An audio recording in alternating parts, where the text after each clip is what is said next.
Some years ago, I preached a sermon on Good Friday, "It is finished." I believe that the reason there is so much resistance to facing racism, militarism, greed, hedonism, imperialism, is because all of us tend not to want to face anything that might, in a sense, find us guilty and deserving of serious punishment.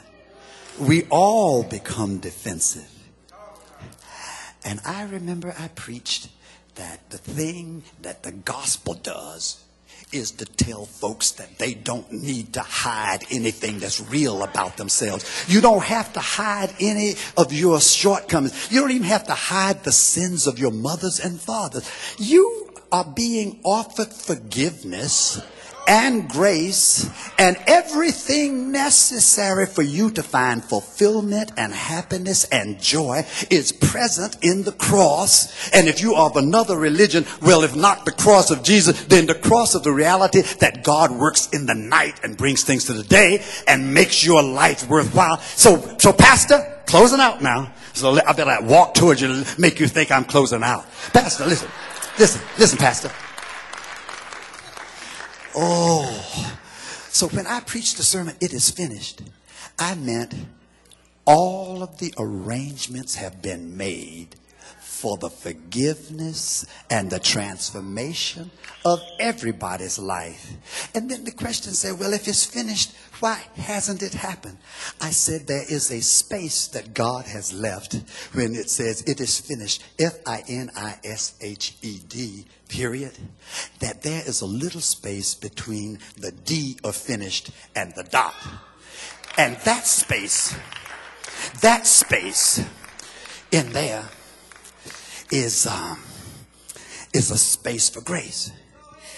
And brother, what that means is right in there between the D and the dot is God waiting and saying, anybody who believes in the message that I have given them, they can come into this space, and whatever they need to give them the fullness their lives are longing for, it'll be provided right in that space. I'm already in that space. And if people, whether they are black or white or rich or poor, will just step in this little space between the D and the dot, I will give them joy. I'll give them peace. I will give them contentment. I will give them enough to make it through. And therefore, I have made up my mind. Lord, put me right in there. I want to be in there. Just to be in your presence, just to receive your grace, just to receive your forgiveness. Count me in.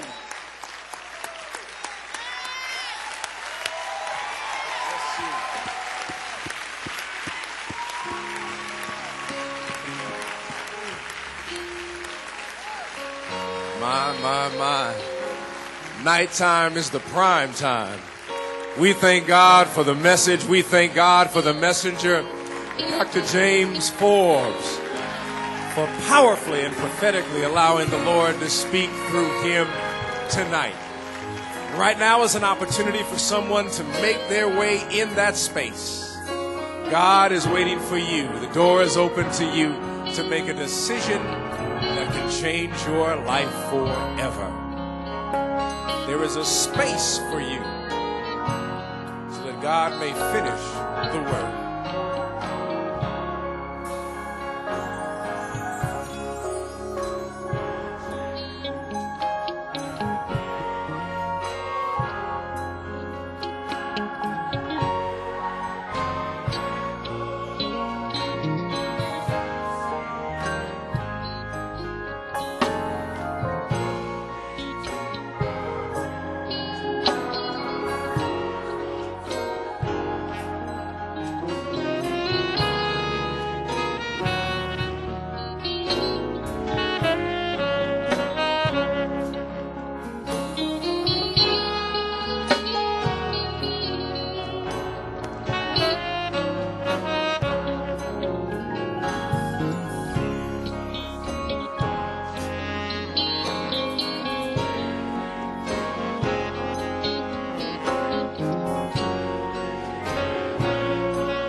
God is waiting for